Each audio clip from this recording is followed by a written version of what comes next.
esse momento de adoração, e adoração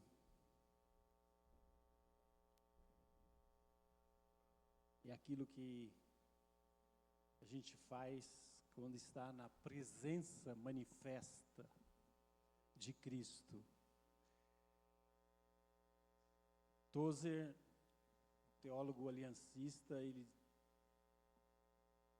disse que, infelizmente, a igreja comete um equívoco gravíssimo, e ele chama de tragédia, quando nós confundimos a onipresença de Deus com a presença manifesta de Deus. Isso que você acabou de experimentar nesse momento é a presença manifesta de Deus no nosso meio. Porque nós chegamos aqui desejosos de encontrá-lo, invocamos e Ele está agindo no nosso meio. Lá na sua casa, ou lá no campo de futebol, Deus é onipresente, mas não necessariamente a presença manifesta se revela ali. Então, quando eu decido, eu vou ficar em casa, vou cultuar de casa, aliás, até para informar os irmãos que nós não estamos fazendo mais transmissão do culto, e estamos nos preparando para fazer a gravação da mensagem e colocar disponível depois. Porque a gente entende que a transmissão não se compara com o que você está experimentando aqui, presencialmente. E nós talvez estejamos fazendo um desfavor quando estamos encorajando as pessoas a ficarem nas suas casas, supostamente cultuando de longe. O culto é esse encontro com a presença manifesta de Deus. É a família de Deus, na presença de Deus, sendo transformados por Deus, amém? Nós temos muitos motivos hoje para agradecer. Antes de eu entrar na mensagem, eu queria convidar você a orar. Então, em primeiro lugar, eu queria que você ficasse em pé, por favor. Em segundo lugar, eu queria que você olhasse ao seu redor. E em terceiro lugar, você fosse na direção de uma pessoa. Queria que os homens orassem com os homens, as mulheres com as mulheres, em grupos de três. Não 2, não 4, 3. Grupos de 3, aí. Obrigado por serem tão proativos. E eu queria que vocês louvassem a Deus. Em primeiro lugar, nós estávamos orando para a nossa necessidade lá em Portugal. Lembra que o carro do missionário quebrou e nós precisávamos levantar quase 6 mil reais. O primeiro motivo de agradecimento que você vai fazer aí no seu grupo é que nossa igreja colaborou e ofertou 1.300 reais. O Ministério Bom Dia ofertou mais 400, 1.700. E a nossa igreja irmã, parceira, Aliança do Paraíso, ofertou 5 mil e ultrapassamos o alvo de 6 mil reais, 6.700 reais. Você pode agradecer por isso? O missionário vai ter o carro consertado, o seguro pago, ainda vai ter uma caixinha de Natal. Isso é bênção de Deus, mas também dedicação sua em orar, em ofertar. Amém? E nós vamos também agradecer, porque Deus tem cuidado dos irmãos e irmãs que estão passando dificuldades na sua saúde. Estamos orando pelo Casé, visitei ele anteontem, e ele está confiante e teria que fazer mais um exame. Ainda se encontra na UTI, mas em breve já iria para o quarto. E também a Sandra, né, que está com a questão da imunidade. Ela tem lúpus, ela tem algumas questões imunes, né? Peço oração também, já aí também louvando, né, por Deus cuidar. A Gleinice não está aqui hoje porque também precisa da nossa oração. Então, aí no seu grupo, louve a Deus pelo avanço missionário, mas também pelo cuidado dele com a igreja. Escolha uma pessoa do grupo para orar, porque sábado, dia 29, aí sim nós vamos ter uma reunião de oração. Aí você vem, aí nós vamos orar 1h30. Claro, com café, com conversa, com louvor, né? 7h30 no sábado, por quê? Eu vou explicar no final, quando a gente terminar a mensagem. Ora aí. Vamos orar? Obrigado, Senhor, porque esse é o lugar do encontro. Louvado seja o teu nome.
Oramos a Ti, Senhor, com confiança, com gratidão no coração.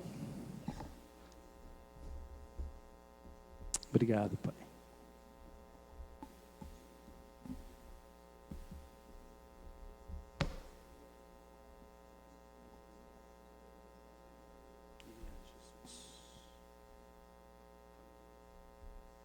Aleluia. Glória a Deus.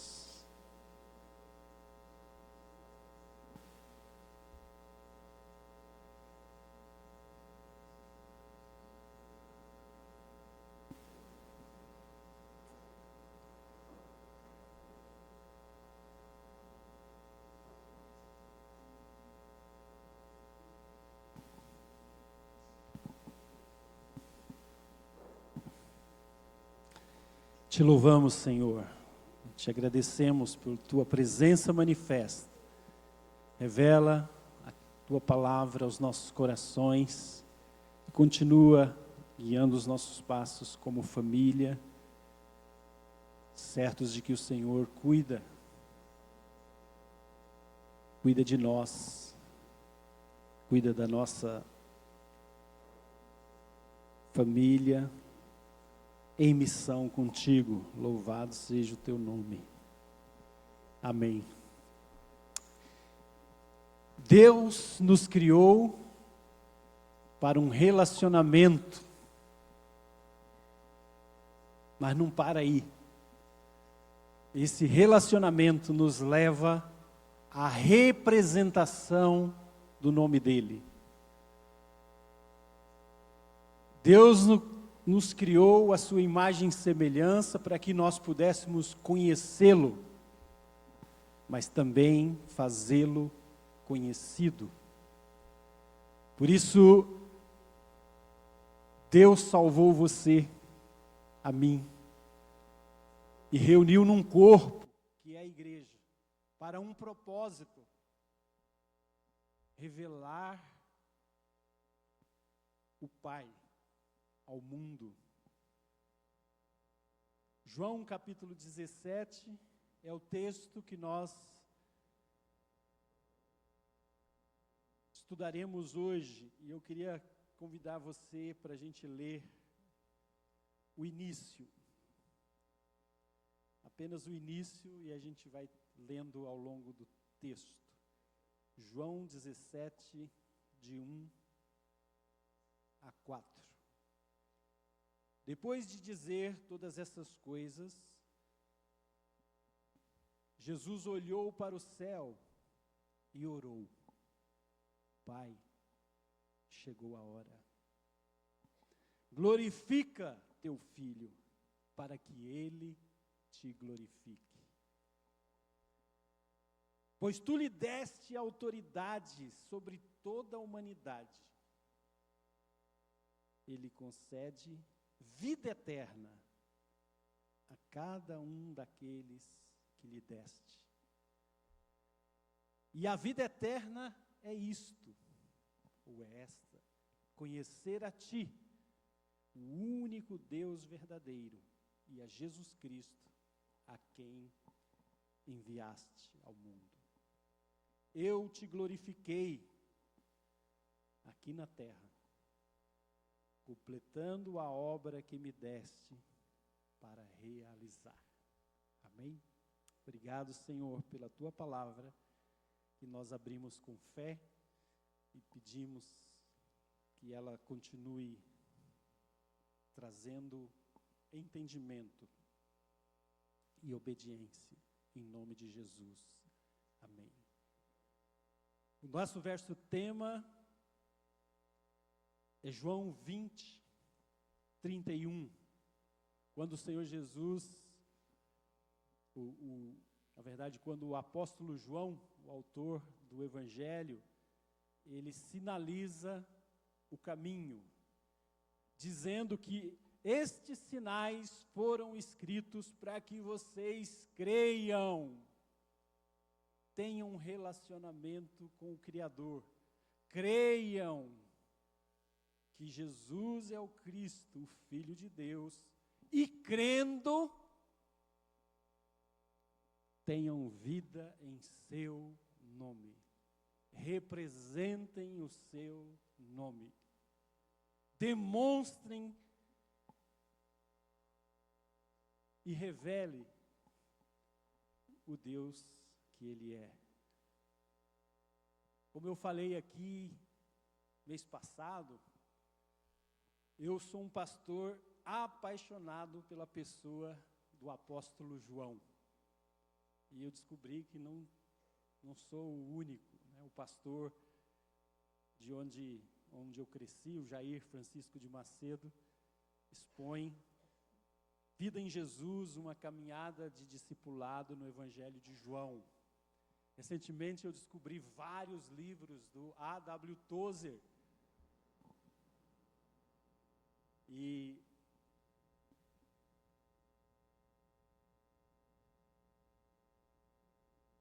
o apóstolo João é encantador por sua personalidade transformada, mas também o seu tom sempre pastoral e a sua visão de futuro, porque ele é o autor não só do Evangelho, mas das 3 cartas e do Apocalipse. O seu Evangelho é o registro da vida de Jesus, que é o testemunho enfático da divindade de Cristo. É como se ele estivesse dizendo: irmãos, não tenham dúvidas, irmãos, não tenham medo, Jesus é o Cristo, Filho de Deus. De fato, Ele é quem Ele diz ser. Ele é o Cristo prometido que veio ao mundo. Ele é a palavra que vive, o Verbo encarnado, a luz que invadiu as trevas do pecado, a luz que invadiu as trevas do caos e da morte. trazendo vida e não destruição. Por isso, João está nos dizendo: creiam, confiem, recebam vida pelo poder do nome do Filho de Deus. Apesar do cenário de destruição do planeta, a COP30 está aí, esse templo criado por Deus sendo degradado, apesar da perseguição diária e morte de milhares de cristãos, muitas vezes não noticiada nas mídias, apesar da multiplicação exponencial, jamais vista de falsos mestres e falsos ensinos heréticos contra Deus, há um nome sobre o qual todo joelho se dobrará e toda língua confessará. E esse nome é Jesus Cristo, Filho do Deus vivo. Foi dado a João, o evangelista, o discípulo amado, o privilégio de registrar e revelar as múltiplas evidências da divindade singular de Jesus. Lembremos, o testemunho do próprio Deus Pai, por meio do evangelista João e do profeta João Batista, lá no capítulo 1. No princípio, Deus revelou a palavra. O testemunho das pessoas que ele encontrou no seu ministério público e tiveram suas vidas transformadas, como aquele casal nas bodas de Caná, como Nicodemos, como a samaritana, do capítulo 2 até o capítulo 12, vários encontros públicos. O testemunho dos discípulos, os seguidores transformados e posteriormente enviados e perseguidos. O capítulo 13 até o 17, que nós chegamos hoje, temos as palavras de intimidade. E hoje vamos encerrar essas palavras do mestre, do coração do mestre para o coração dos discípulos. E por fim, o Evangelho de João é o testemunho do próprio Cristo e da sua vitória definitiva sobre a morte e da sua ressurreição, capítulos 18 a 21. O Filho de Deus trouxe a vida totalmente disponível. A vida totalmente disponível aos que creem e seguem ainda hoje. Domingo passado nós ouvimos o testemunho de Jesus, quando João usa a metáfora da videira. Eu sou a videira, mas não qualquer videira, a videira verdadeira. Ser discípulo é estar em comunhão, ser discípulo é desfrutar de intimidade e conexão com Cristo e com o seu corpo, a sua família, a sua igreja. Hoje nós vamos ouvir sobre a sua oração. Podemos chamar que aqui Jesus está fazendo uma oração de comissionamento. Ele está encorajando e enviando os seus discípulos, não só aqueles, mas em todos os tempos e em todas as gerações, para representarem, para continuarem a missão que ele recebeu do Pai, completou entregou para ser continuada e virá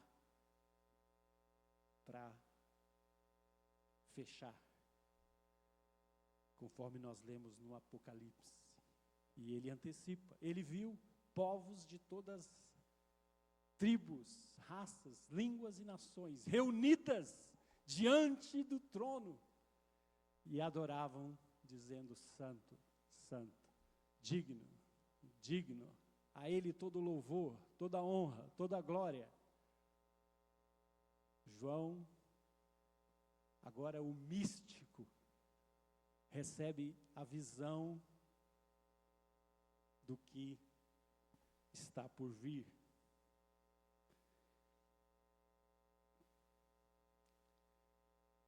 Lembrem-se, Lucas capítulo 11 nos mostra Jesus orando e nos ensinando a orar. João capítulo 17 nos mostra Jesus orando e nos dando um coração para ministrar. É como se ele pudesse, nas minhas palavras, né? Ele dizendo: chegou a minha hora, eu estou pronto, vocês devem estar prontos também. Agora é com vocês. Jesus está ali com seus amigos, no momento mais crítico da sua vida, na iminência da cruz, no momento mais crítico da sua jornada humana. Então ele abre o coração, expondo os sentimentos e revelando os planos do Pai. Nessa que é a sua oração mais longa registrada na Bíblia. Porque lá em Lucas 11, quando ele nos dá o modelo, a oração é pequena, é breve. E aqui a oração tem contornos de sentimentos e até ênfases repetidas. Então, qual é o assunto dessa longa conversa? Qual foi o objetivo de Jesus ao fazer essa oração? O que ele tinha em mente para ensinar os discípulos que continuariam a sua missão?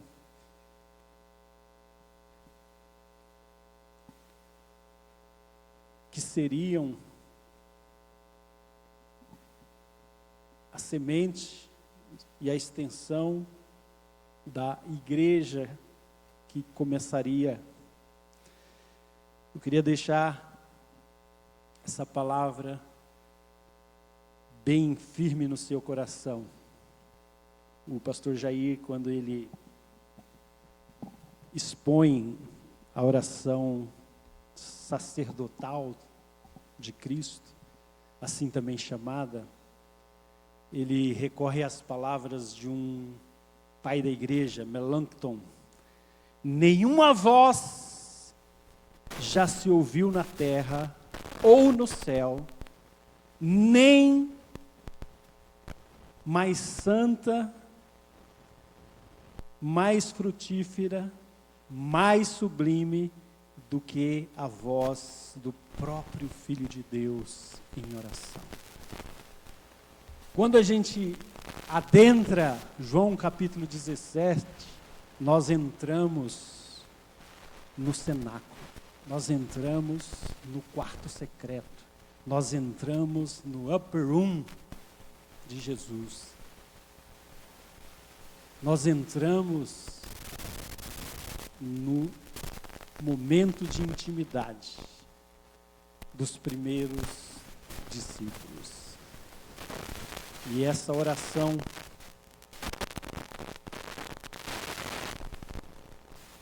sublime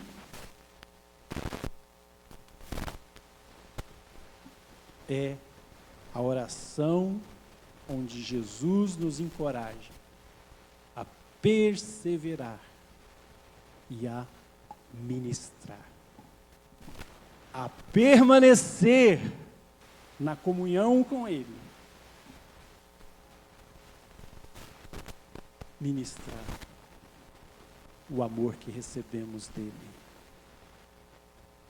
Do verso 1 até o verso 8, nós lemos que Jesus conversa com o Pai sobre o término da sua missão. Como o texto nos mostra claramente, é chegada a hora. Ele orou: Pai, chegou a hora. E aqui, do verso 1 até o verso 8, nós temos pelo menos, eu destaco aqui, 4 verbos da nossa missão.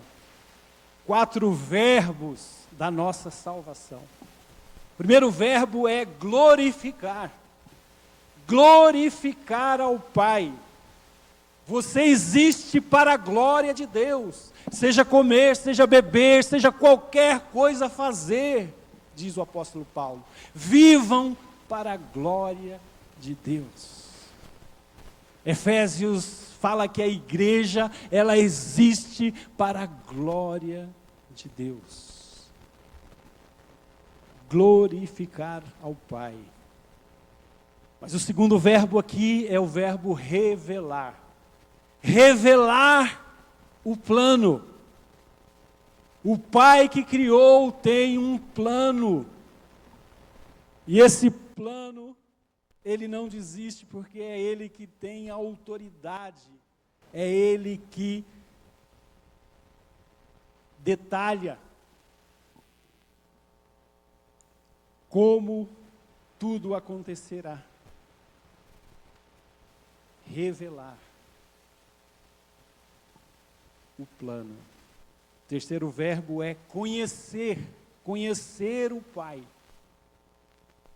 Aqueles discípulos, depois de 3 anos, estão começando a entender que conhecer Jesus, andar com Jesus, é conhecer o Pai. O texto fala de, vocês sabem, a partir do verso 5, agora, Pai, glorifica e leva-me para junto de Ti, para a glória que tive ao seu lado antes do princípio do mundo. Ele já estava lá.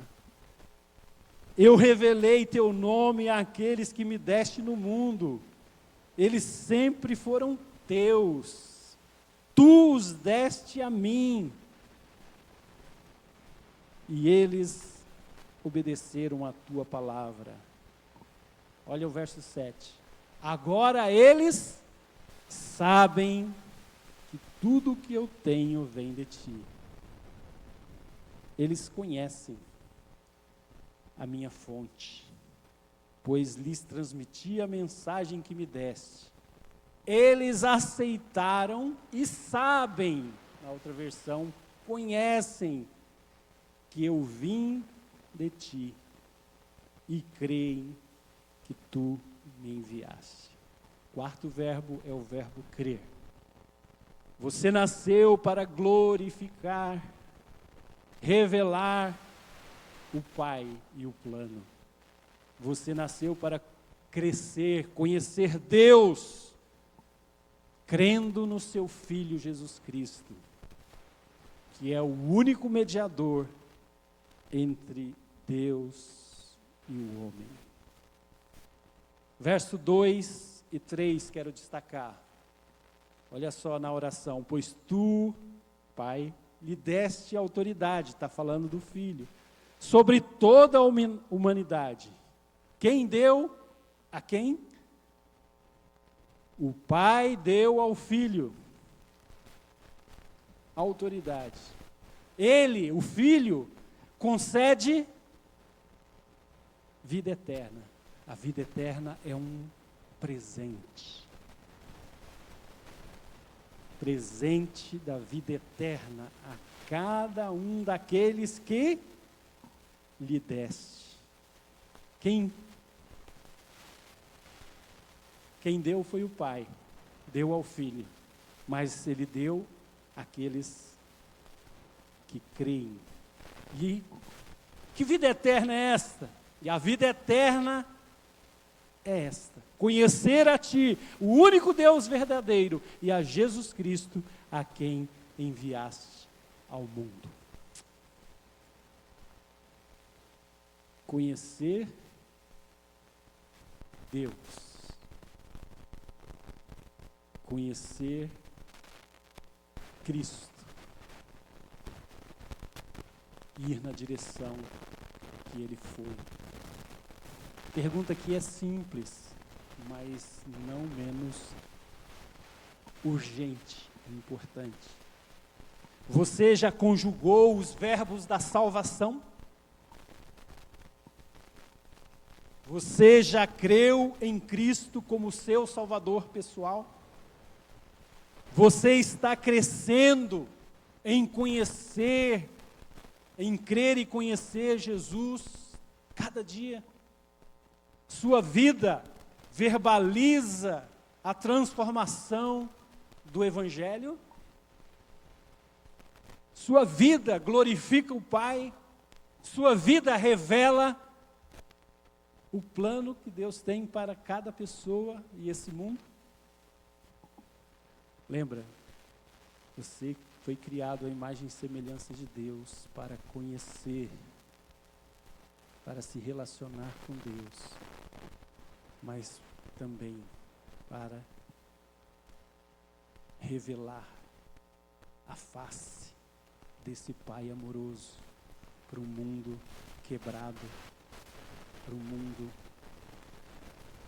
aflito, para um mundo desejoso de compaixão.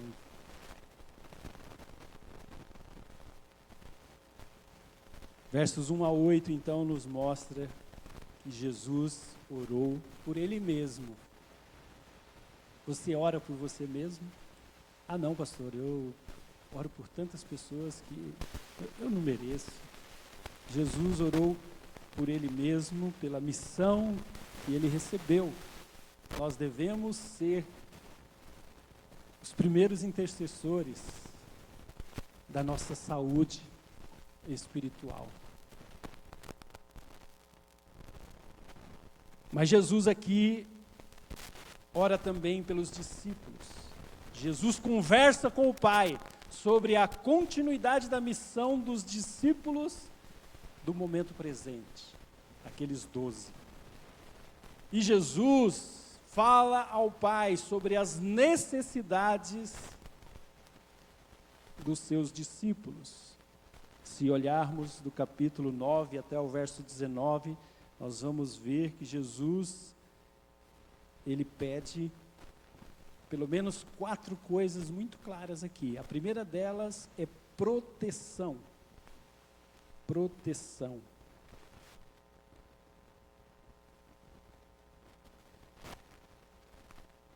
Agora, verso 11, deixo este mundo, mas os discípulos ficam aqui. Eu vou para a tua presença. Pai Santo, tu me destes o teu nome. Agora protege-os com o poder do teu nome, para que eles estejam unidos assim como nós estamos. Frase do verso seguinte: durante meu tempo aqui com eles, eu os protegi, eu os guardei. Olha só, o verso de 15. Não peço, Pai, que os tires do mundo, mas que os proteja do maligno. Jesus ora por proteção do maligno. Eu já tinha ensinado isso, né? Livra-nos do mal.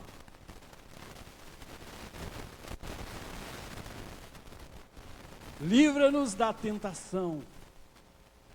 Mas aqui ele é bem específico, do maligno. Eles não são desse mundo, como eu também não sou. Proteja-os. Primeira oração que a gente aprende na escola de oração é a oração de proteção. O que diz o Salmo? Cadê os integrantes da escola de oração aqui? Salmo 46, 1. O que diz?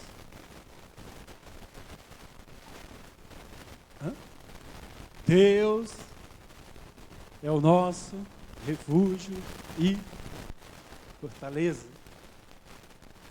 Ainda que tudo desabe, Deus é o meu refúgio e fortaleza. Deus é a minha proteção. Cremos na proteção. Tem muito crente que não crê nem no mal, nem no pecado, nem no maligno. Como é que vai se sentir protegido? Será que é crente mesmo? Ou crê em tanto, né, que faz o mal onipresente?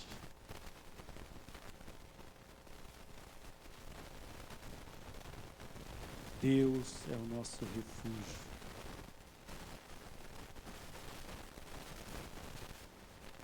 Jesus ora por alegria, para que eles tenham alegria completa. É incrível isso, né? Que eles tenham da minha alegria. Olha o verso 13. Eu vou para a tua presença, enquanto ainda estou no mundo, digo essas coisas para que eles tenham minha plena alegria em si mesmo. Deixo-vos a minha paz. E a minha paz vos dou. A minha paz é diferente da paz desse mundo. Já não vos chamo escravos, servos, mas vos chamo amigos. Alegria de ter Deus como o nosso protetor, mas também o nosso pastor. Lembra que o pastor Mike pregou aqui? Eu sou o bom pastor. As minhas ovelhas ouvem a minha voz e elas me seguem. Eu vou adiante delas e os conduzo a pastos verdejantes e águas tranquilas. E mesmo que tenha um vale escuro, a bondade e a misericórdia certamente me seguirão todos os dias. E eu celebrarei na casa, na festa do meu Deus. Os cristãos verdadeiros, os cristãos em missão, estão em perigo, precisam de proteção, mas eles estão plantados na casa da alegria, amém? Terceira necessidade do discípulo em missão é santidade. Ele vai dizer no verso 17: consagra-os na verdade, ou santifica-os na verdade, a tua palavra é a verdade. Separar a si mesmo para a obra do Pai, é o sentido da palavra consagração. Consagrados na palavra da verdade. Oswald Chambers diz que santidade significa ser feito um com Jesus, de tal forma que a disposição que o governou nos governe também. Jesus era cheio de sabedoria, cheio do Espírito Santo, cheio de Deus, o Pai. Santidade significa ser feito um com Jesus, de tal forma que a disposição que o governou nos governe também. Filipenses diz: só Jesus é capaz de produzir vida dele em nós. Quando Jesus habita em nós e a sua vida se torna nossa, ele age em toda a surpreendente plenitude de si mesmo. É profundo.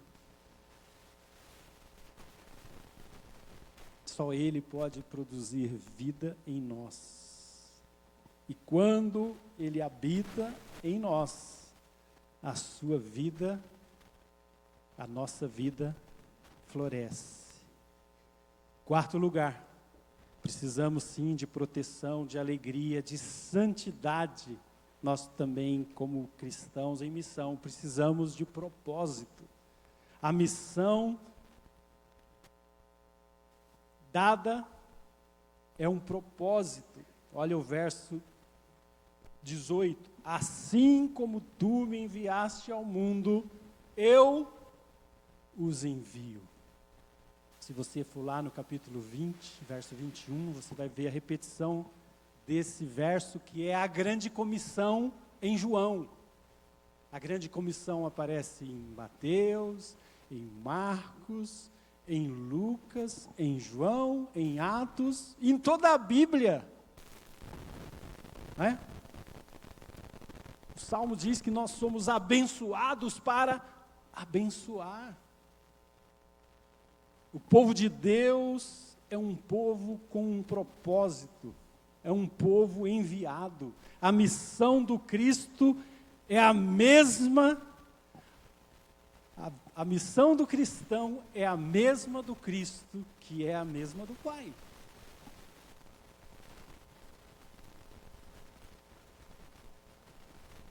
Mas sim, nós temos necessidades. E quando as necessidades são apresentadas ao Pai, elas se tornam certezas que cada discípulo desfrutará. Se você lê o devocional dessa semana, do Salmo 91, você vai entender o que significa ter segurança em Deus. Salmo 91 não é para ser aberto lá em cima da mesa do centro da sua casa, ou na escrivaninha, e ficar lá, né, empoeirando. Sabe por quê? É a segurança daquele que nele se refugia. Todas aquelas bênçãos de Deus vai te livrar, Deus vai te cobrir, Deus vai fazer que caia 1.000 do teu lado, 10.000 à tua direita, você não vai ser atingido. Não é para qualquer um, sabia? Isso aqui é para quem é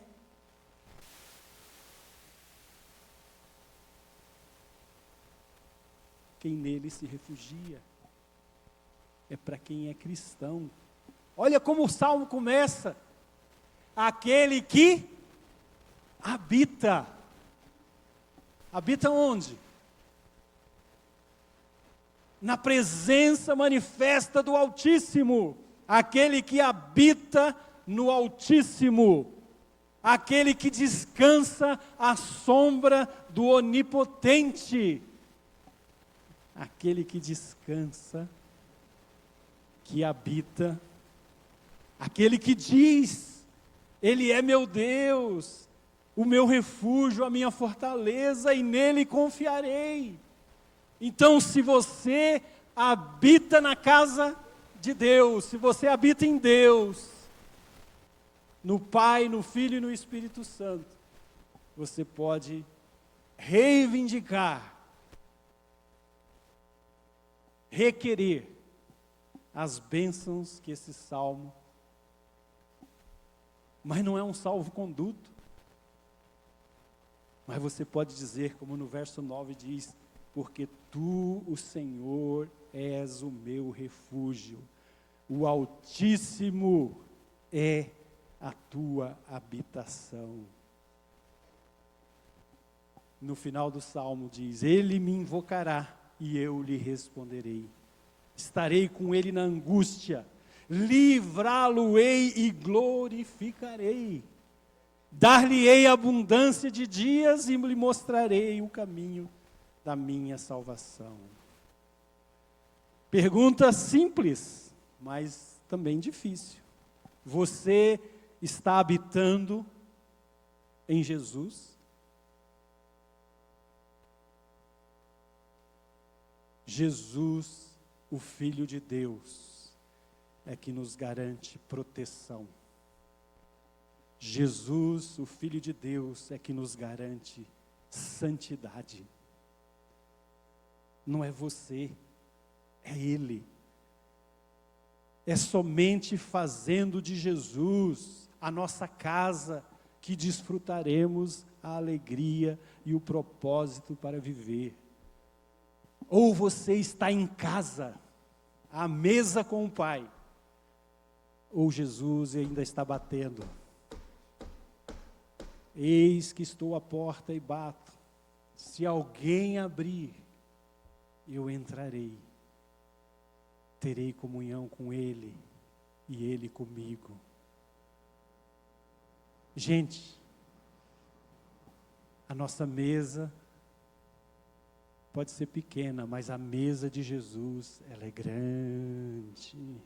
Não é isso, Rubens? É uma mesa grande, muita gente pode sentar. Jesus está à porta e batendo para ter comunhão, habitação com você. Mas você é que precisa levantar, destrancar a porta. Senhor,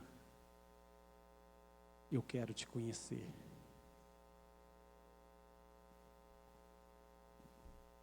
Jesus conversou não apenas com aqueles discípulos, mas Ele conversa com os discípulos do futuro. Jesus orou por você. Não é uma bênção a gente dizer, Jesus orou por nós. Versos 20 a 26 está aí escrito a oração que Ele fez por você. Jesus conversa com o Pai sobre a ampliação da missão dos discípulos do momento futuro. Não é uma missão estática, ela tem uma abrangência para o mundo todo. Quais são os desafios do futuro dos discípulos de Cristo? Aí vem aqueles sabichões a dizer assim, sabe, pastor, a inteligência artificial.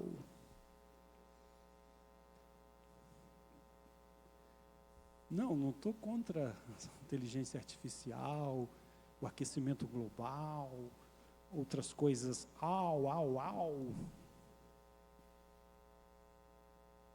Mas a questão não é o que o mundo diz, é o que Jesus diz. E o que Jesus ora por nós? Quais os desafios que o discípulo de Cristo iria enfrentar?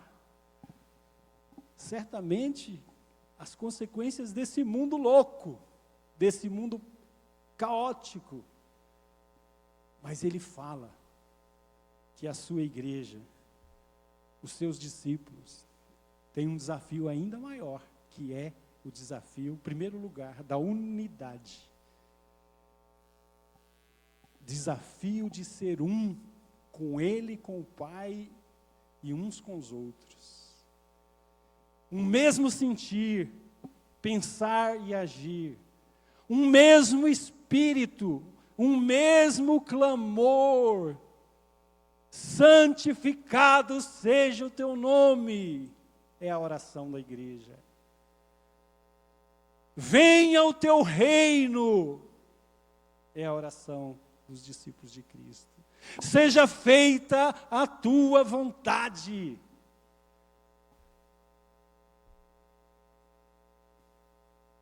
estamos desfrutando da oração comum, comunitária. Ah, pastor, mas eu oro lá em casa. Beleza. Eu oro no metrô. Beleza. Tá, quando você passar por uma situação lá no metrô, nem chama segurança, é com você. Você passar com um problema na tua casa, resolva você. Porque você se basta. Sou eu e eu. Você não joga o jogo, né? A gente tem um ditado, pessoal do futebol, né? Não quer contato? Vai jogar tênis. Se você joga futebol, você vai ter contato, você vai esbarrar nas pessoas. Se você não quer ser cristão, tudo bem. Viva sozinho. Mas não chame isso de cristianismo, porque ser discípulo é estar em unidade, juntos, clamando, santificado seja o teu nome, venha o teu reino, seja feita a tua vontade. Nós estamos aqui num propósito. Segundo lugar, o desafio do discípulo é o testemunho, uma bela vida, uma vida aberta e sem culpa e medo. Uma vida na graça e pela verdade. Terceiro, o desafio do discípulo do último tempo é o desafio do amor. O texto vai dizer aqui sobre isso, e eu queria só destacar o verso 25. Jesus dizendo: Pai, eu estou neles e tu estás em mim, que eles experimentem a unidade perfeita, para que todo mundo saiba que tu me enviaste. Presta atenção nessa última frase. E que tu os amas tanto quanto me ama. Você sabia que Deus ama você tanto quanto Ele amou Jesus? Aleluia, glória a Deus. Isso nós devemos, né? O amor do Pai pelo Filho é o amor do Pai pela sua igreja. E quando a sua igreja ama, a missão acontece. Nós unimos o nosso coração ao coração de Deus. Isso é missão. Nós unimos o nosso coração à compaixão do Filho de Deus. Isso é missão. Nós unimos o nosso coração e as nossas mãos ao serviço ao próximo. Isso é missão. Então, os desafios dos discípulos do futuro, que somos nós, são imensos. Os desafios imensos, quando apresentados ao Pai, se transformarão em frutos que revelará Cristo ao mundo. Eu quero terminar olhando para o apóstolo Paulo. Se João foi o pastor místico, Paulo é o teólogo missionário. Não o teólogo do gabinete, missionário. Paulo só pode ser comparado nas Escrituras com Moisés. Aquilo que ele fez em revelar o plano de Deus à igreja, foi o que Moisés fez quando recebe as leis e os mandamentos. Mas esse Paulo, aqui no capítulo 1, do verso 3 a 11, de 2 Coríntios, ele diz: louvado seja Deus. Verso 3 do capítulo 1.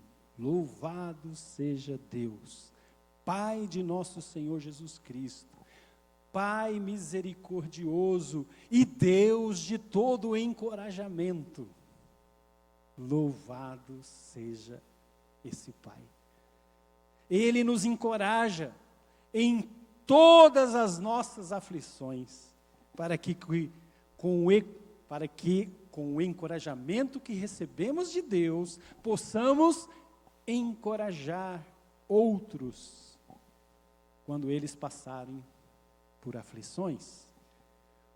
Pois quanto mais sofrimento por Cristo suportarmos, mais encorajamento será derramado sobre nós por meio de Cristo. Mesmo quando estamos sobrecarregados de aflições, é para o encorajamento e a salvação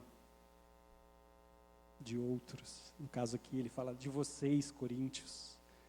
Pois quando somos encorajados, certamente encorajaremos outros. E então vocês poderão suportar pacientemente os mesmos sofrimentos que nós. Olha o verso 7. Temos firme esperança de que assim como vocês participam de nossos sofrimentos, também participarão do nosso encorajamento. Irmãos, queremos que saibam das aflições pelas quais passamos na província da Ásia. Nós fomos esmagados e oprimidos, além da nossa capacidade de suportar. E pensamos que não sobreviveríamos. A morte bateu na porta.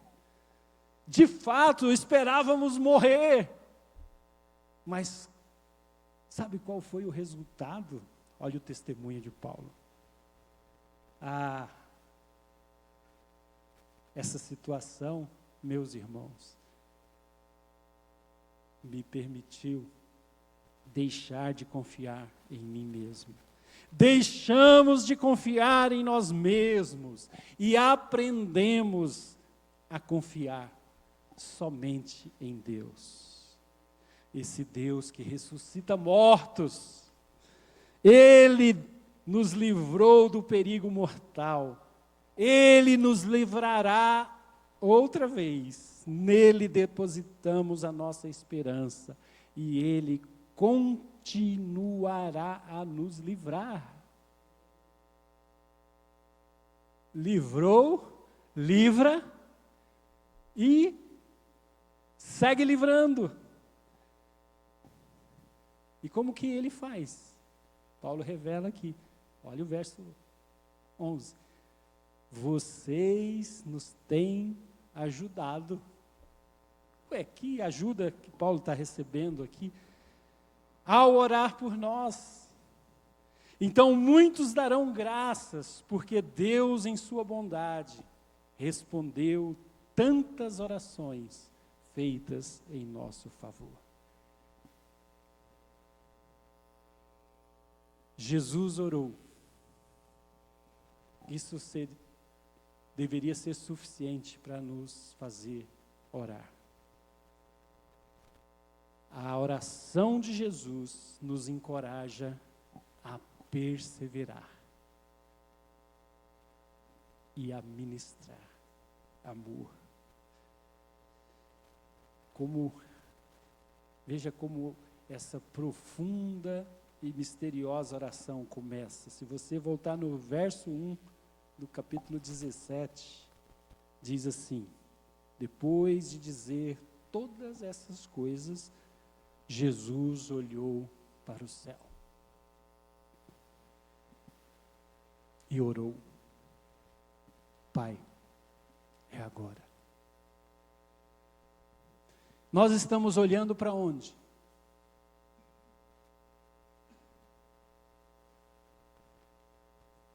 ora quem enxerga o Pai. Jesus olhou para o Pai e orou. Estamos olhando para onde?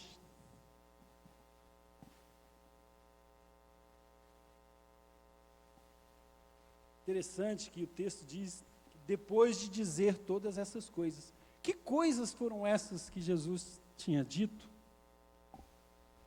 Voltamos lá no capítulo 16. Sabe o que ele estava falando? A vinda do Espírito Santo, a habitação do Espírito Santo. E ele termina o discurso sobre a presença que faz diferença, o Espírito Santo na nossa vida. Ele termina dizendo assim, verso 33 do capítulo 16. Eu lhes falei tudo isso para que tenham paz em mim. Aqui no mundo vocês terão passeios turísticos, viagens. Não. Aqui no mundo vocês até terão passeios, mas prepare-se que nos passeios também acontecem coisas difíceis, né? Porque como discípulo nós não somos melhores que o nosso mestre. Se o nosso mestre passou aflições, nós também passaremos aflições. Mas animem-se, encorajem-se. Eu venci o mundo. Jesus está trazendo uma palavra de ânimo na sua oração. E ele diz, a vida eterna é isso, conhecer o único Deus verdadeiro e a Jesus Cristo, a quem enviaste, pela sua palavra, pela oração. Irmão, Jesus orou. Isso seria suficiente para você começar a orar.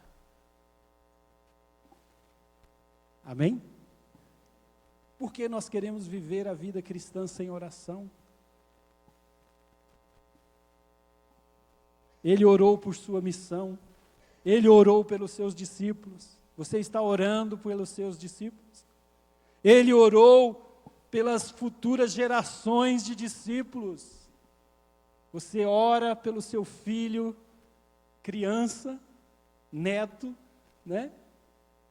As futuras gerações, Jesus orou, e assim nós devemos fazer.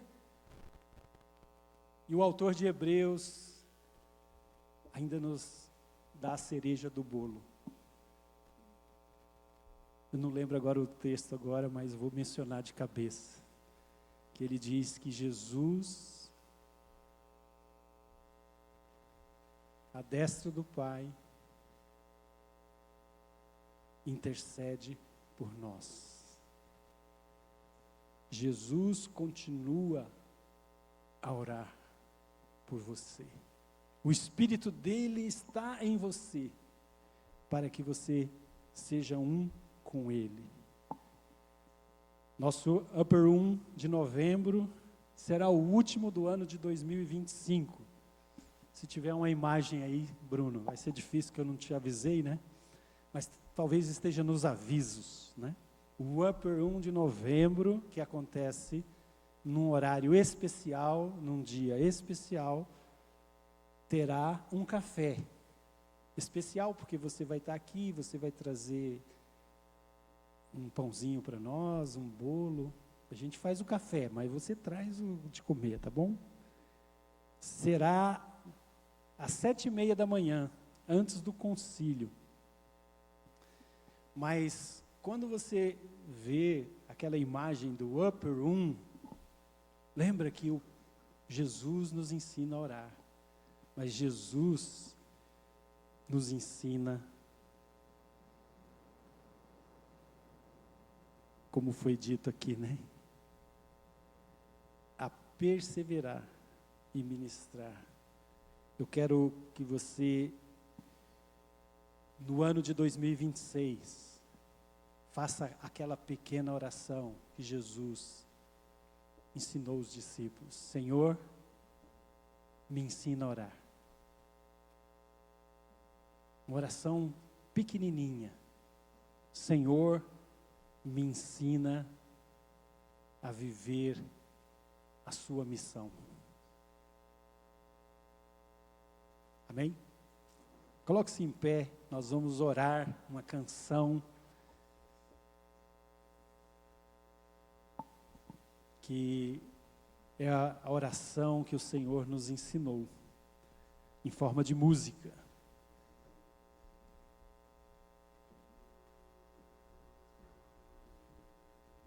Ele é o Pai Nosso. Mudou.